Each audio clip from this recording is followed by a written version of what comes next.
Hello साथियों, स्वागत है आपका आज की इस वीडियो में। दोस्तों, आज हम बात करने वाले हैं माध्य, माध्यिका एवं बहुलक के बारे में। ठीक है, इससे पहले जो अपन ने कर रखा है तो उसकी जो डिस्क्रिप्शन बॉक्स में लिंक दे दूंगा, आप वहां से वीडियो को वॉच कर सकते हो।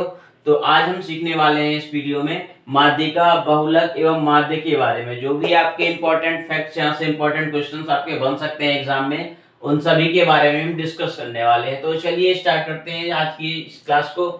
तो दोस्तों, ये जो चैप्टर है आज का 5th चैप्टर है। ठीक है, 4th चैप्टर तक मैंने ऑलरेडी आपको करवा रखा है। अगर आपने इससे पहले की जो वीडियो है वो आपने वॉच नहीं की है तो वीडियो को आप वॉच कर सकते हैं, जिसकी लिंक मैं आप डिस्क्रिप्शन बॉक्स में दे दूंगा। आप चाहो तो मैं उस पर कमेंट बॉक्स में पिन कर दूंगा इसकी लिंक को। ठीक है, तो चलिए स्टार्ट करते हैं। दोस्तों, माध्यिका होती क्या है? तो सबसे पहले दोस्तों, अगर हम बात करें कि जो इस तरीके के जो क्वेश्चंस होते हैं, जो सांख्यिकी से रिलेटेड जो क्वेश्चंस होते हैं, तो सबसे पहले हम दोस्तों उसमें क्या देखते हैं, यदि हमें क्या है माध्यिका निकालनी है। ठीक है, तो अगर हमें माध्यिका निकालनी है तो सबसे पहले हम क्या करते हैं कि माध्यिका निकालने से पहले दोस्तों उसको क्या है, जो नंबर्स दे रखे होते हैं उसको हम सबसे पहले आरोही या अवरोही क्रम में लिखते हैं। ठीक है, क्या करते हैं, आरोही, जो भी माध्यिका दे रखी होगी उसको हम क्या करेंगे, आरोही या फिर अवरोही क्रम में लिखेंगे। ठीक है, आरोही मतलब असेंडिंग ऑर्डर और अवरोही मतलब डिसेंडिंग ऑर्डर। ठीक है, या फिर हम उसको असेंडिंग ऑर्डर में लिखेंगे या फिर हम डिसेंडिंग ऑर्डर में लिखेंगे। तो सबसे पहले हम बात करें आरोही की, तो आरोही लिखने का जो तरीका होता है, किस तरीके से लिखेंगे, आरोही क्रम या, ठीक है, आरोही क्रम में लिखेंगे। ये इंपॉर्टेंट पॉइंट है आपका, या तो आरोही क्रम में लिखेंगे या फिर अवरोही क्रम में लिखेंगे। ठीक है, या तो बढ़ते हुए क्रम में लिखेंगे या फिर घटते हुए क्रम में लिखेंगे। ठीक है, असेंडिंग या फिर डिसेंडिंग ऑर्डर में। ठीक है, तो इस तरीके से हम क्या है, माध्यिका से पहले कुछ इंपॉर्टेंट फैक्ट्स हैं। इसके बाद दोस्तों क्या है, अगर क्वेश्चन में दे रखा हो तो ये तो हमने लिख लिया। ठीक है, ये लिखने का जो तरीका है, सबसे पहले आरोही या फिर अवरोही, असेंडिंग और डिसेंडिंग ऑर्डर में लिखेंगे। इसके बाद दोस्तों अगर क्वेश्चन में दे रखा हो कि परिसर निकालिए, ठीक है, क्या निकालने हैं, परिसर या फिर परास या फिर रेंज निकालने हैं। ठीक है, क्या निकालने हैं, परिसर निकालने के लिए बोले क्वेश्चन में, अगर, ठीक है, एक वर्गीकृत क्या हो, आंकड़े दे रखे हो, उसमें उन्होंने वो बोले क्वेश्चन में कि परिसर निकालिए या फिर क्या है, रेंज निकालिए या फिर परास निकालिए। ठीक है, इसी को बोलते हैं परिसर, ठीक है, या फिर इसी को बोलते हैं परास, और अगर हम इंग्लिश में बात करें इसको बोलते हैं रेंज। ठीक है, तो इस तरीके से क्वेश्चन वो पूछ सकते हैं, तीनों इसके मतलब होते हैं। ठीक है, तो परिसर, परास और रेंज निकालने के लिए बोले तो हम क्या करेंगे, मैक्सिमम वैल्यू, इसको निकालने का जो फॉर्मूला होता है दोस्तों वो क्या होता है, मैक्सिमम वैल्यू मतलब अधिकतम मान। ठीक है, अधिकतम मान माइनस, ठीक है, अधिकतम मान माइनस न्यूनतम मान, क्या होता है, न्यूनतम मान। ठीक है, अधिकतम मान माइनस न्यूनतम मान। इस तरीके से हम क्या निकालते हैं, मैक्सिमम माइनस मिनिमम, क्या होता है, मैक्सिमम माइनस मिनिमम। ठीक है, मैक्सिमम माइनस मिनिमम वैल्यू। ठीक है, मिनिमम वैल्यू जो भी आपकी दे रखी होगी, हम उसको क्या है, परिसर जो निकालने का फॉर्मूला होता है ये अप्लाई कर देंगे और हमें क्या है वहां पे रेंज निकल आएगी। ठीक है, तो और भी कुछ क्या है, ये रेंज निकालने को मैंने आपको बता ही रखा है, आरोही क्रम बता ही दिया है, अवरोही क्रम बता दिया। इसके बाद दोस्तों क्या है, जो आंकड़े होते हैं, जो आंकड़ों का जो संग्रहण होता है वो किस तरीके से होता है, इस चैप्टर में मेन फोकस आपका रहेगा कि जो आंकड़े होते हैं वो किस तरीके से क्या होते हैं, लिखे हुए होते हैं, या फिर वर्गीकृत आंकड़े होते हैं या फिर अवर्गीकृत आंकड़े होते हैं। ठीक है, अवर्गीकृत आंकड़ों का मतलब ये है कि जो नंबर्स दे रखे होंगे वो ऐसे ही एक लाइन में दे रखे होंगे, 1 2 3 4 5 6 7 8 9 10 11 15 20 100 800 200, इस तरीके से क्या है, अवर्गीकृत आंकड़े दे रखे होंगे। अगर हम वर्गीकृत वालों की बात करें तो सीरीज बाय सीरीज दे रखे होंगे, जैसे एक टेबल बना रखी होगी, उस टेबल में क्या है, कुछ वर्गीकृत आंकड़े दे रखे होंगे इस तरीके से। ठीक है, एक टेबल बनी होगी इस तरीके से और उसमें क्या है, वर्गीकृत आंकड़े दे रखे होंगे, या फिर छात्र मान लो अगर यहाँ दे रखा है और इसकी संख्या, या फिर यहाँ संख्या दे रखा होगा पहले, या फिर ये डिजिट्स दे रखे होंगे, तो यहाँ पे 1, इसका 3, 1 का 5,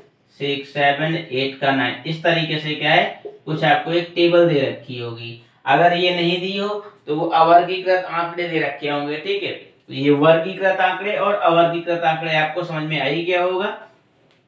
चलिए हम बात कर लेते हैं कुछ बारंबारता या फ्रीक्वेंसी की। अगर वो क्वेश्चन में पूछे कि बारंबारता क्या है, ठीक है, या फिर फ्रीक्वेंसी, ठीक है, तो मतलब ये दोस्तों कि बारंबारता और फ्रीक्वेंसी जो निकालने का जो तरीका है, किस तरीके से निकालते हैं हम, तो उसमें क्या करते हैं कि जब किसी क्या है एक आंकड़े की आवृत्ति जितनी बार होती है, जब क्या है किसी एक आंकड़े की जो आवृत्ति है दोस्तों वो क्या होती है, जितनी बार होती है, या फिर मतलब वो जितनी बार होती है उसे क्या है आंकड़ों की बारंबारता या फिर आवृत्ति कहते हैं, ठीक है। क्या कहते हैं, आवृत्ति या फिर बारंबारता, इसी को बोलते हैं फ्रीक्वेंसी।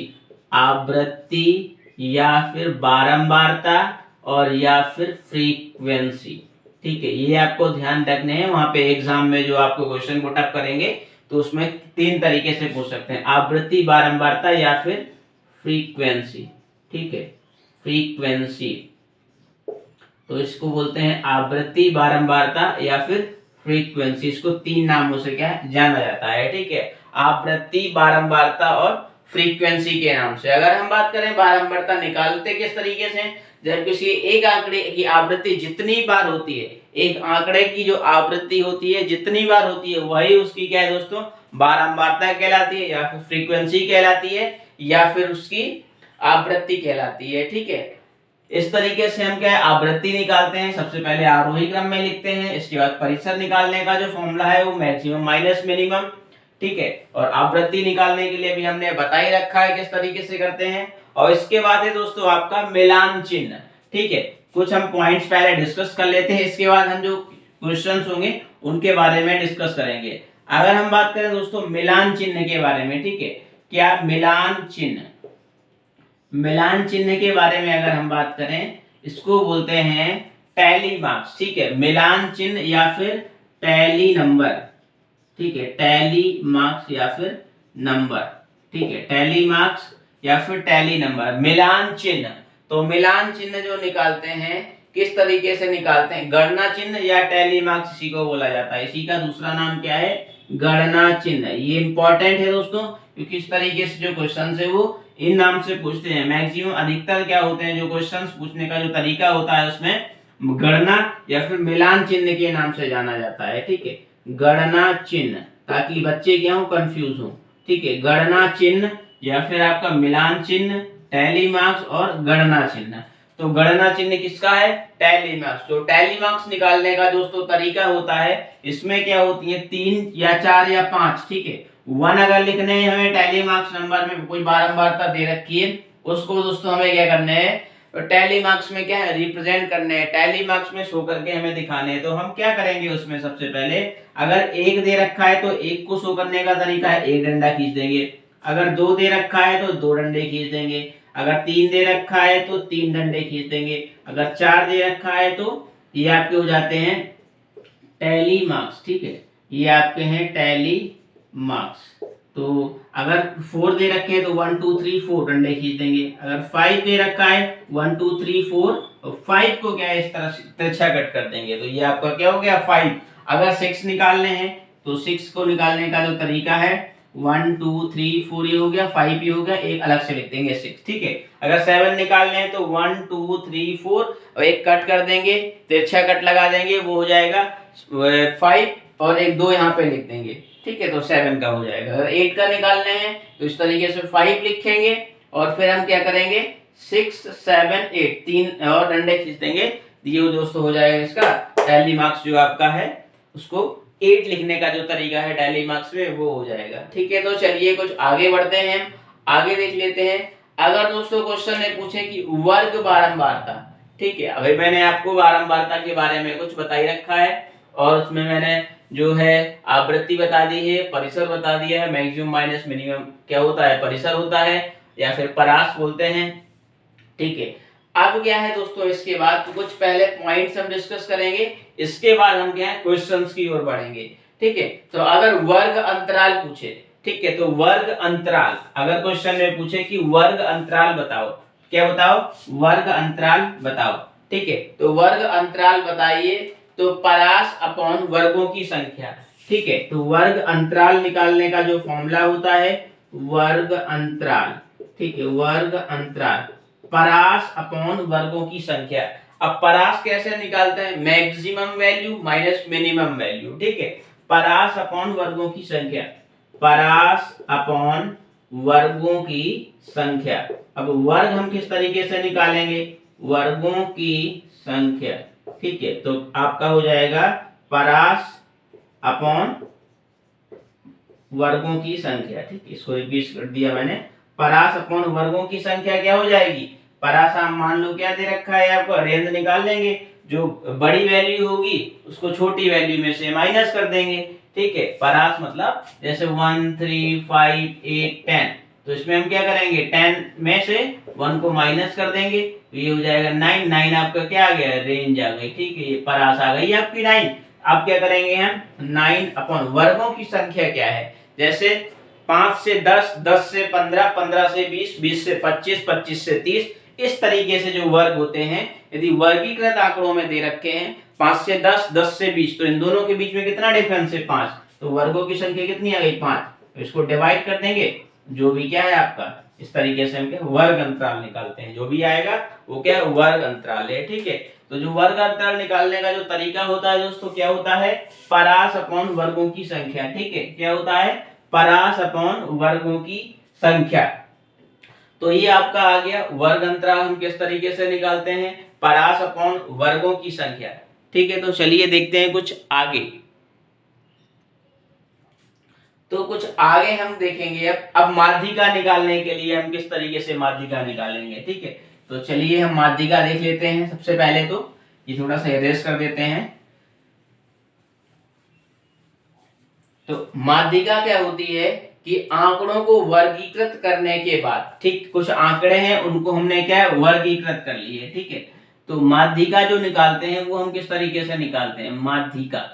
ठीक है, तो माध्यिका आंकड़ों को वर्गीकृत करने के बाद कुछ जो आंकड़े आ गए, आंकड़ों को डेटा संग्रह बोलते हैं, डेटा जो आ गया आपका, आंकड़ों को वर्गीकृत करने के पश्चात, वर्गीकृत करने के पश्चात, वर्गीकृत करने के पश्चात, वर्गीकृत करने के पश्चात आंकड़े जो हैं उनको हमने क्या है वर्गीकृत करने के पश्चात बीच में पड़ने वाले मान को क्या है माध्यिका कहते हैं। ठीक है, पश्चात बीच में पड़ने वाले, बीच में पड़ने वाले मान को क्या है हम माध्यिका, मान को माध्यिका कहते हैं, मान को माध्यिका कहते हैं, माध्यिका कहते हैं।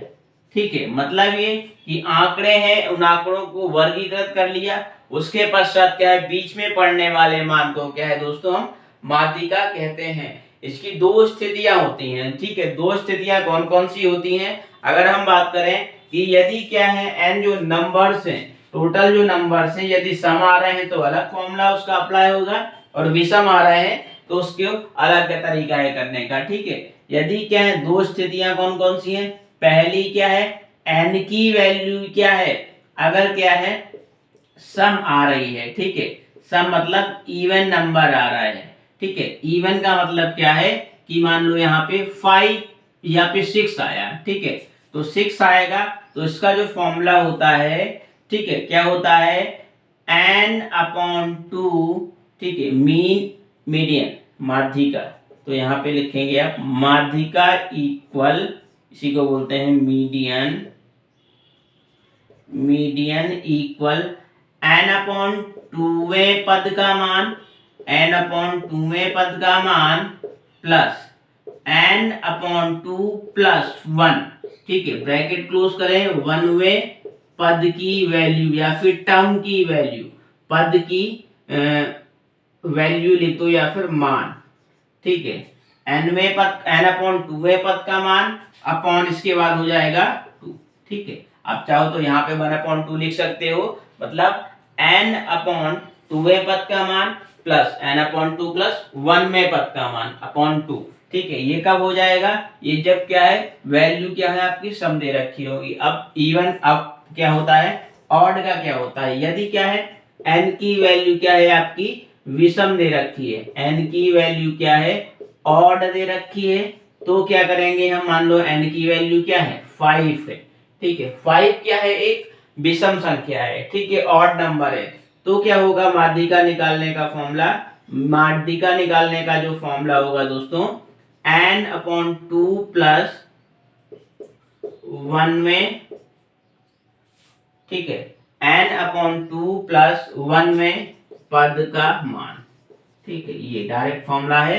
ये कब, जब n की वैल्यू क्या है आपकी विषम दे रखी होगी, तो n प्लस 1/2 पद का मान, ठीक है। तो यहाँ पे हो जाएगा आपका n प्लस 1/2 पद का मान, जो भी वैल्यू होगी आपकी n, मान लो 5 है तो 5 प्लस 6 1/2 हो जाएगी।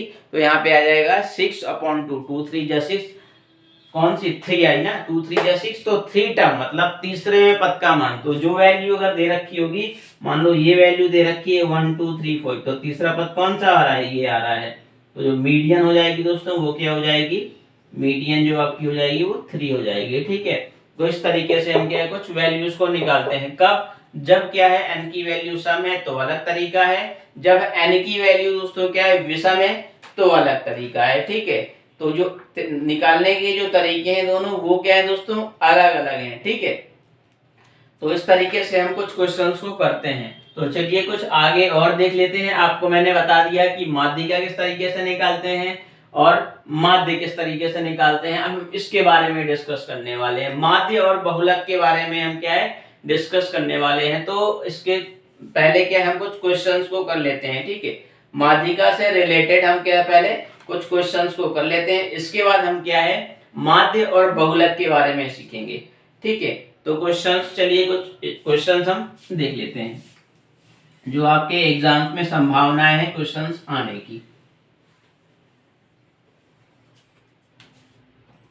तो एक क्वेश्चन दोस्तों आपको दे रखा होगा कि, ठीक है, क्या दे रखा होगा 16 13 14 12, 16 13 14 और 12, ठीक है। ये क्वेश्चन आपको दे रखा होगा 17 और 8, 17 और 8। अब इस क्वेश्चन में क्या पूछेंगे वो कि माध्यिका ज्ञात कीजिए, इसकी माध्यिका ज्ञात कीजिए, माध्यिका ज्ञात कीजिए, माध्यिका ज्ञात कीजिए, ठीक है।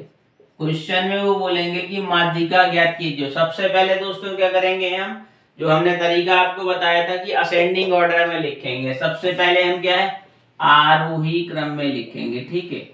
आरोही क्रम में लिखने पर, आरोही क्रम में लिखने पर क्या आएगा, आरोही मतलब बढ़ता हुआ क्रम, छोटे से बड़ा, पहले 8 आ जाएगा, फिर 12 आ जाएगा, फिर 13, फिर 14, फिर आपका आ जाएगा 16, फिर आपका 17, ठीक है। तो ये हम क्या है आरोही क्रम में लिखेंगे और आरोही क्रम में लिखने के पश्चात क्या करेंगे, अब हम इसको माध्यिका बोला है तो n देख लेंगे कितने डिजिट्स हैं, 3 3 6 हो गया। 6 का मतलब क्या है सम नंबर है, ठीक है, इवन नंबर है। तो अब हम कौन सा फॉर्मूला अप्लाई कर देंगे, 1/2 ब्रैकेट में n प्लस n/2 पद का मान, ठीक है। तो n/2 पद क्या करेंगे हम, n/2 पद का मान, n/2 पद, ठीक है, प्लस n/2 प्लस 1वां पद, 1वां पद, ब्रैकेट क्लोज कर देंगे। अब हम जो वैल्यू है वहां पे देख के रख लेंगे। तो 1/2 ऐसे ही रहेगा, ब्रैकेट n की वैल्यू क्या दे रखी है दोस्तों, n की वैल्यू दे रखी है यहाँ पे 6, ठीक है। तो 6/2 पद, ठीक है, तो पद प्लस n क्या है 6/2 प्लस 1वां पद, ठीक है, ये दे रखा होगा आपका। तो 1/2 ब्रैकेट 2 3 जा 6, 2 3 जा 6, तो 3 ये हो जाएगा आपका 3वां पद और ये हो जाएगा आपका यहाँ से 3 + 1 कितना हो गया, 4वां पद। ठीक है, ये इस तरीके से आ जाएगा आपका। फिर क्या करेंगे इसमें दोस्तों कि 3वां पद कौन सा है, 1 2 3। ठीक है, तो 1/2 ऐसे ही चलेगा ब्रैकेट में। 3वां पद कौन सा है, 1 2 3 13 और प्लस 4वां पद कौन सा है, 14 14 14 और 13 कितना हुआ आपका, ये हो गया 27/2। ये आपकी क्या जाएगी, मीडियन आ जाएगी। ठीक है, ये माध्यिका आ जाएगी, मतलब 27/2 क्या होगी, ये आपकी यहाँ माध्यिका हो जाएगी। ठीक है, तो ये 4वां पद कौन सा है आपका, ये हो गया 4वां पद 14 और ये हो गया 13। तो n की जो वैल्यू है दोस्तों वो क्या आ जाएगी आपकी यहाँ पे। तो इस तरीके से हम क्या है कुछ क्वेश्चंस को करते हैं। ठीक है, तो मुझे नहीं लगता कि आपको ये क्वेश्चन समझ में नहीं आया होगा। अगर कहीं भी आपको डाउट आ रहा हो तो आप कमेंट बॉक्स में आप कमेंट करके इस क्वेश्चन के बारे में पूछ सकते हैं। ठीक है, तो मतलब ये क्या है, 2 3 जा 6, 3वां पद कौन सा हो गया, सबसे पहले हमने उसको बताया आरोही क्रम में करते हैं। फिर इसके बाद क्या करते हैं, ठीक है, तो n/2 पद का सम वैल्यू आ गई 1/2 n/2 पद का मान प्लस n/2 प्लस 1 पद का मान। तो 3 + 1 4वां पद और 3वां पद। 3वां पद कौन सा है आपका, ये आपका जो 3वां पद दे रखा है 13 है और ये आपका 4वां पद क्या है 14 है। तो ये आपका क्या आ गया, डिजिट्स आ गई। ठीक है, तो ये आपकी क्या होगी दोस्तों, माध्यिका निकालेंगे। इस तरीके से जो माध्यिका निकालने का क्या होता है, तरीका होता है। एक क्वेश्चन और कर लेते हैं।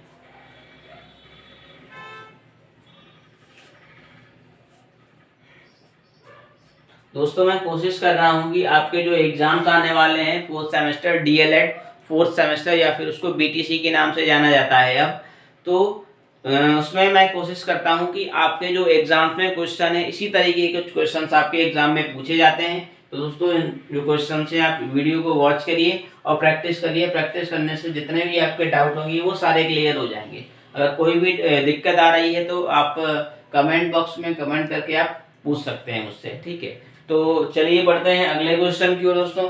तो अगला क्वेश्चन है, एक हम क्वेश्चन अब कर लेते हैं विषम वाला। ठीक है, एक हमने सम वाला तो कर ही लिया है, अब हम एक क्या है विषम वाला करते हैं। ठीक है, तो विषम वाला जो करने का जो तरीका होता है दोस्तों वो क्या होता है। ठीक है, तो चलिए हम करते हैं क्वेश्चन। तो जो सेकंड क्वेश्चन है हमारा विषम से रिलेटेड कर देते हैं। सम वाला तो आपको समझ में आ ही गया है। तो अब हम क्या करेंगे इसमें कि सबसे पहले हमने मान लो एक क्वेश्चन दिया आपको 2 3 4 5 और 6 और 7। ठीक है, और 8, ये क्या है n की वैल्यू क्या है, माध्यिका ज्ञात कीजिए। इसकी क्या है, माध्यिका ज्ञात कीजिए, माध्यिका ज्ञात कीजिए। ठीक है, माध्यिका ज्ञात कीजिए। तो n की वैल्यू क्या है आपकी, यहाँ सबसे पहले n की वैल्यू है 7। ठीक है, आरोही क्रम में तो दे ही रखे हैं तो कोई दिक्कत नहीं है लिखने की। तो अब हम क्या करेंगे, हम जानते हैं माध्यिका बराबर क्या होता है, कब, जब क्या है n की वैल्यू क्या है विषम दे रखी हो, माध्यिका इक्वल n+1/2वें पद का मान। ठीक है, 2वें पद का मान। तो यहाँ पे हो जाएगा n कितना है 7 + 1/2 तो 8/2। तो 2 4 जा 8, चौथवा पद। ठीक है, चौथवा पद कितना है आपका ये 5। तो माध्यिका कितनी आ जाएगी दोस्तों, ठीक है, माध्यिका बराबर क्या आ जाएगी आपकी 5। ठीक है, 5 माध्यिका है। इसी तरीके का क्वेश्चन मैंने आपको पहले ही बताया, जो भी यहाँ पे आएगा उसको क्या है वो आपकी माध्यिका हो जाएगी। ठीक है, तो चलिए आपको क्वेश्चन समझ में आ गया होगा। बढ़ते हैं अगले क्वेश्चन की ओर। ठीक है, अब हम क्या है दूसरे टाइप्स के कुछ क्वेश्चंस हम करने वाले हैं। ठीक है, तो ये आपको समझ में आ गया होगा किस तरीके से दोस्तों क्या है माध्यिका को निकालते हैं। ठीक है, तो अगर दोस्तों क्या है माध्यिका निकालनी है, एक क्वेश्चन मैं आपको करवा दे रहा हूं कि यदि क्या है माध्यिका के लिए क्या है एक सारणी दे रखी हो। अगर सारणी दे रखी हो तो हम माध्यिका किस तरीके से निकालते हैं। ठीक है, तो चलिए हम कुछ क्वेश्चंस को हम कर लेते हैं। अगर सारणी दे रखी हो तो माध्यिका को हम किस तरीके से निकालेंगे, चलिए करते हैं। इंपॉर्टेंट क्वेश्चन है जो मैं आपको अभी ये करवाने वाला हूँ। ठीक है, तो अगर क्या है दोस्तों, माध्यिका निकालने के लिए क्या एक सारणी दे रखी हो तो हम माध्यिका कैसे निकालेंगे। तो सबसे पहले दोस्तों क्या है, आपका जो क्वेश्चन है वो सारणी से क्या है, माध्यिका ज्ञात कीजिए। पद दे रखे होंगे और आपको बारंबारता दे रखी होगी, पद और बारंबारता। ठीक है, पद और बारंबारता ये दोनों दे रखे होंगे। पद क्या दे रखे होंगे दोस्तों, पद दे रखे होंगे आपको इस तरीके से, कुछ क्या है आपकी टेबल बनी हुई होगी। ठीक है, तो हम ये टेबल थोड़ा सा लाइन टेढ़ी हो गई है, कोई दिक्कत नहीं है। तो ठीक है, इस तरीके से। ठीक है, तो इस तरीके से दे रखा होगा आपको। अब यहाँ पे पदों की संख्या 3, 4 और 6, 8 और 12। ठीक है, और यहाँ पे दे रखा होगा 2, 5, 4, 5 और 3 है, 3 दे रखा होगा। अभी इसमें बोलेंगे सारणी से क्या है, माध्यिका ज्ञात कीजिए। सारणी की माध्यिका, क्या माध्यिका मतलब मीडियन, माध्यिका ज्ञात कीजिए, माध्यिका ज्ञात कीजिए। तो हम किस तरीके से करेंगे दोस्तों, सबसे पहले हम देखेंगे इसमें पद क्या दे रखे हैं। तो सबसे पहले हम आरोही क्रम में लिखेंगे, कोई दिक्कत नहीं है, ये तो आरोही क्रम में लिखा ही है ऑलरेडी।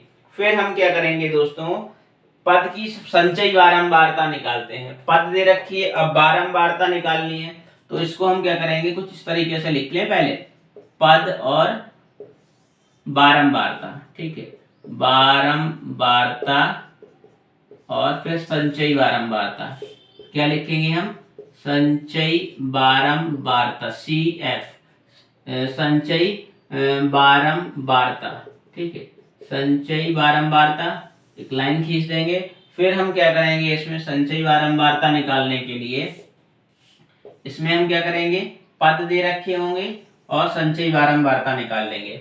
ठीक है, तो संचयी पद दे रखे होंगे और संचयी बारंबारता हम यहाँ से निकाल सकते हैं, बिल्कुल निकाल सकते हैं। किस तरीके से, पद क्या है आपके 3, 4, 6, 8 और 12।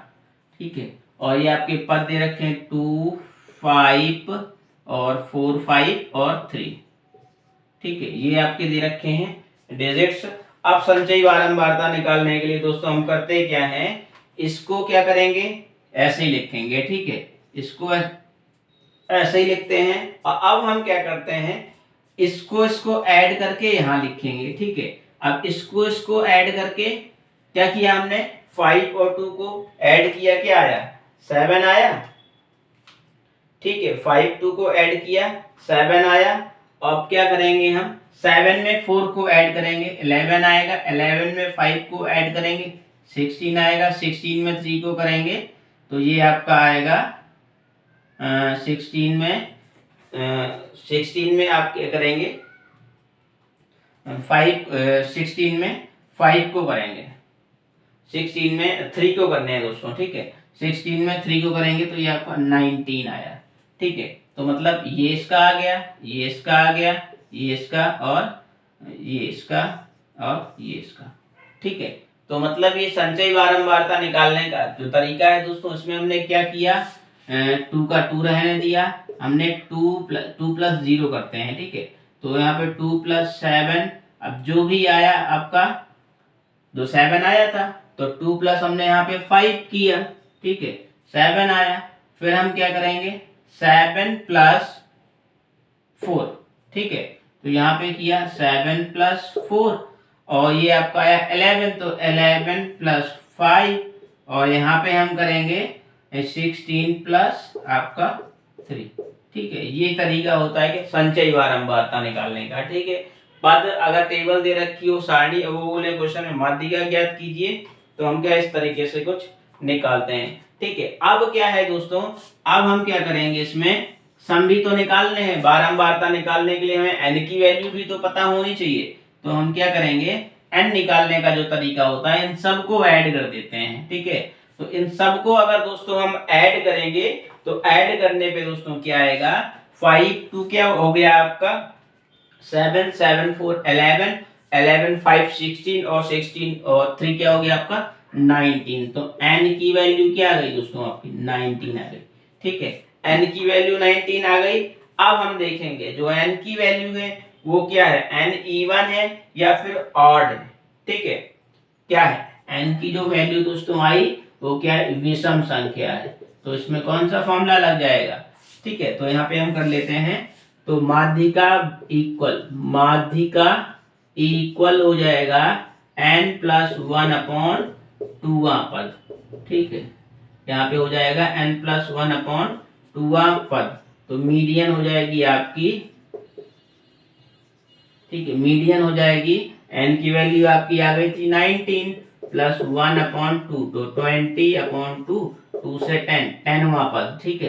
तो 10वां पद आप देख सकते हैं इसमें, यहाँ पे 10वां पद कौन सा है, ठीक है, बताइए 10वां पद कौन सा है इसमें। जो 10वां पद है दोस्तों वो आपका इसके अंदर आ रहा है 10, ठीक है। किसके अंदर आ रहा है, इसके अंदर आ रहा है। तो इसके आगे जाएंगे अब इस तरीके से, क्या है ये 10वां पद ये है, ठीक है। तो ये आपका क्या हो गया, ये 10वां पद का मतलब ये है कि 10वां पद इसके अंदर आ रहा है ना। तो ये आपकी क्या हो गई, संचयी बारंबारता क्या है 10वां पद, ठीक है। तो उसका जो आंसर आएगा 10वें पद, इसकी संचयी बारंबारता दोस्तों क्या है 11 है, ठीक है। तो लिख देंगे कि जो 10वें पद, 10वां पद कहाँ आ रहा है, संचयी बारंबारता देखते हैं, फिर यहाँ इसकी क्या है 4 है बारंबारता और पद क्या है 6 है। तो माध्यिका इक्वल क्या हो जाएगा 6, ठीक है। माध्यिका इक्वल 6, ठीक है। माध्यिका इक्वल 6 ये आपका आंसर आएगा। इस तरीके से हम कुछ क्वेश्चन को करते हैं। ये इंपॉर्टेंट क्वेश्चन है दोस्तों आपका, इस तरीके के क्वेश्चन आ सकता है एग्जाम में, वहां पे आपको देखने को मिलेगा क्वेश्चन पेपर पे, ठीक है। तो इस तरीके से क्या है दोस्तों, अब आप कर सकते हैं, आप ट्राई करिएगा, आप क्वेश्चंस को कर सकते हैं, ठीक है, कोई दिक्कत नहीं है, इजी क्वेश्चन है, आप इसको कर सकते हैं। तो उस तरीके से मैंने दोस्तों आपको बताया किस तरीके से आपको क्या है माध्यिका निकालनी है, ठीक है। अब हम क्या है कुछ अगले टाइप्स के क्वेश्चंस करने के लिए आगे बढ़ते हैं, ठीक है। तो जो अगले टाइप के जो क्वेश्चंस हैं दोस्तों वो किस तरीके के हैं वो हम देखने वाले हैं। तो चलिए दोस्तों हम करते हैं। अगर हम दोस्तों अब बात करें माध्यिका, ठीक है, माध्यिका से रिलेटेड दोस्तों मैंने आपको सारे करवाई दिए हैं, सारे आपको समझ में आ गए हैं किस तरीके से हम क्या है माध्यिका निकालते हैं। अब दोस्तों क्या है बहुलक निकालने का जो तरीका होता है, ठीक है। अगर क्वेश्चन में दें कि बहुलक निकालिए, ठीक है, क्या निकालिए बहुलक, तो अगर वो क्वेश्चन में बहुलक के लिए बोले तो बहुलक के निकालने का जो तरीका होता है दोस्तों वो ये होता है, ठीक है, क्या होता है वो ये होता है कि किसी आंकिक, अगर हम बात करें दोस्तों बहुलक की, चलिए हम इसको पहले इरेज कर देते हैं, ठीक है।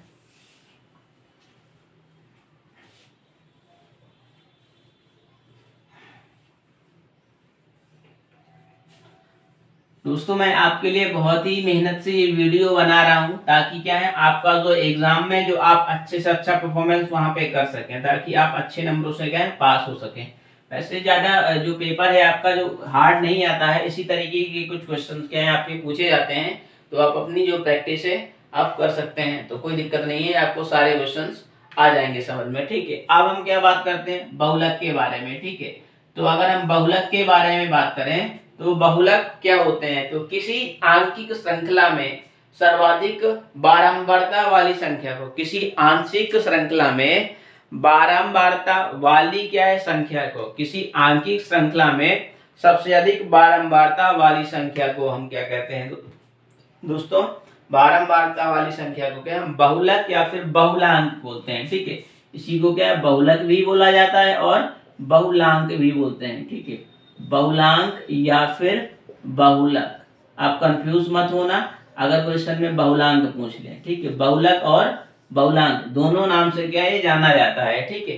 क्या बोला अभी मैंने आपको डेफिनेशन, किसी आंशिक श्रृंखला में सर्वाधिक आवृत्ति, ठीक है, सर्वाधिक आवृत्ति वाली जो संख्या है या फिर बारंबारता या फिर फ्रीक्वेंसी, आवृत्ति, बारंबारता, फ्रीक्वेंसी, सर्वाधिक बार आने वाली जो संख्या है उसको दोस्तों हम क्या कहते हैं, बहुलक कहते हैं। ठीक है, क्या कहते हैं, बहुलक कहते हैं। ठीक है, क्या कहते हैं दोस्तों, हम बहुलक कहते हैं। अगर हम बात करें बहुलक के प्रकार की तो दो टाइप्स के होते हैं बहुलक। ठीक है, एक होता अपरिशोधित बहुलक। ठीक है, एक कौन सा होता है, अपरिशोधित बहुलक। ये हालांकि ये क्वेश्चन पूछा नहीं जाता इस तरीके से कि बहुलक कितने टाइप के होते हैं, वो सीधे क्वेश्चन देंगे आपको और उसमें पूछेंगे कि आप बहुलक बताइए कितना है। अब ये फिर भी मैं आपको क्या है बता दे रहा हूँ कितने टाइप के होते हैं, दो टाइप के होते हैं, अपरिशोषित बहुलक। ठीक है, बहुलक, अपरिशोधित। ठीक है, क्या है यहाँ पे, अपरिशोधित बहुलक। और जो आपका दूसरा होता है, दूसरा टाइप का जो बहुलक होता है, वास्तविक बहुलक। ठीक है, कौन सा, वास्तविक बहुलक, वास्तविक बहुलक। ठीक है, इसको अगर हम बात करें इंग्लिश में बोल रहे हैं तो इसको बोलते हैं क्रूड मोड और ट्रू मोड। ठीक है, क्रूड मोड और ट्रू मोड। ठीक है, ट्रू मोड, मोड ही निकालते हैं। ठीक है, इसको बहुलक को मोड भी बोलते हैं, क्या बोलते हैं, मोड। ठीक है, क्रूड मोड और ट्रू मोड। ठीक है, दो टाइप्स की हो गए आपके यहाँ से बहुलक, परिशोधित, अपरिशोधित बहुलक और वास्तविक बहुलक। ठीक है, अगर हम बात करें दोस्तों बहुलक निकालने के लिए तो मान लो क्या है, एक डिजिट्स के नंबर दे रखे हैं आपको, एक सारणी में बोले, या फिर क्या है आपको एक वर्गीकृत अवर्गीकृत आंकड़े दे रखे हैं। ठीक है, उसमें क्या है, क्वेश्चन ने पूछा कि बताइए कि इसका बहुलक क्या है। तो हमने भी बताया कि सबसे अधिक बार प्रयोग होने वाले क्या है, जो आवृत्ति होती है वही क्या है, बहुलक कहलाती है। सबसे अधिक बार प्रयुक्त होने वाली जो बारंबारता है या फिर आवृत्ति है या फिर फ्रीक्वेंसी है, वही क्या है दोस्तों, बहुलक कहलाती है। ठीक है, तो अगर हम बात करें एग्जाम्पल की तो चलिए एक एग्जाम्पल हम देख लेते हैं किस तरीके से बहुलक निकालते हैं हम। क्वेश्चन क्या है, कुछ इस तरीके का दे रखा होगा आपको कि ठीक है 19 ठीक है 19 4 5 4 8 7 4 और 6। ठीक है, इसका क्या है, बहुलक बताइए, इसका बहुलक बताइए। ठीक है, बहुलक क्या होगा या फिर बहुलक बताइए। तो इसको जो करने का जो तरीका है दोस्तों वो क्या है, हम देखेंगे कि जो नंबर है मैक्सिमम टाइम कौन सा रिपीट हो रहा है। तो 1 19 टाइम है 4 1 2 3, ये 3 टाइम में 5 नहीं है, फिर 8 फिर 6 अलग अलग है। तो मतलब ये डिजिट क्या है, जो 4 है और ये 4 है और ये 4 है, कितने टाइम आ रहा है, 3 टाइम क्या है, 3 बार क्या है रिपीट हो रहा है। मतलब इसकी जो आवृत्ति है वो सबसे ज्यादा बार है। यहाँ सबसे अधिक जो आवृत्ति वाला जो अंक है वो क्या है, 4 है। ठीक है, 4 है। तो यहाँ सबसे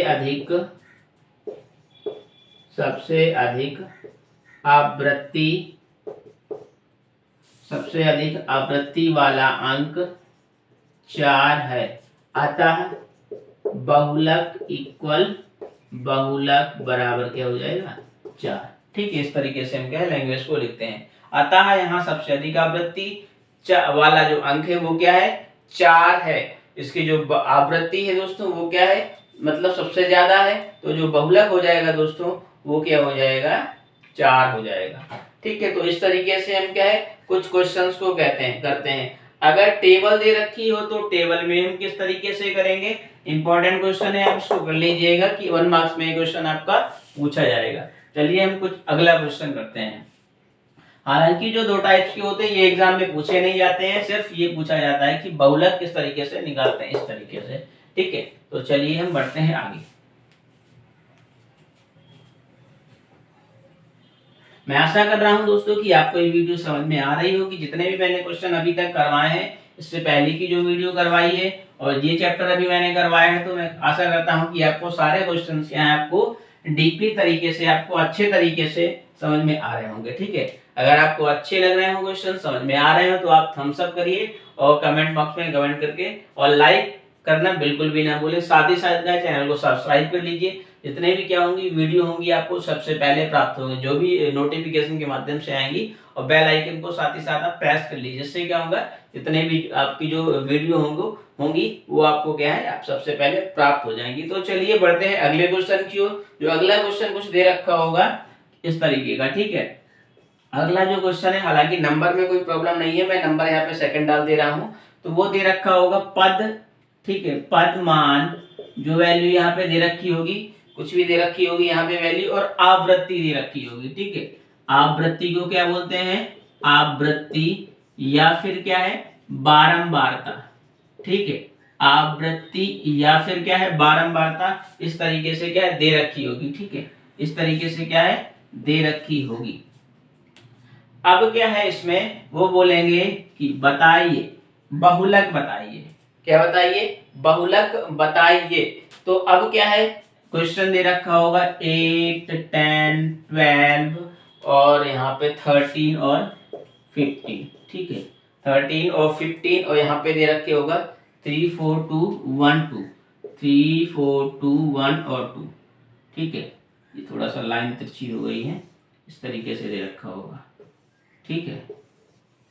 इस तरीके से दे रखा होगा। तो अब क्या है इसमें आवृत्ति बताइए, ठीक है, क्या आवृत्ति बताने हैं इसमें, और वो दे रखे होंगे कि 8, 10, 12, 13 ये पदमान है, ये आवृत्ति है। तो इसमें हम दोस्तों सॉल्यूशन में क्या करेंगे, सबसे पहले हम देखेंगे, क्या देखेंगे, इंपॉर्टेंट क्वेश्चन है आपका, ठीक है। तो इसमें हम ये देखेंगे, सॉल्यूशन में हम लिखेंगे सबसे अधिक बारंबारता, ठीक है। सबसे अधिक बारंबारता वाला पद कौन सा है दोस्तों, सबसे अधिक बारंबारता वाला जो पद है वो 10 है, ठीक है। मतलब सबसे अधिक बारंबारता, सबसे अधिक बारंबारता वाला पद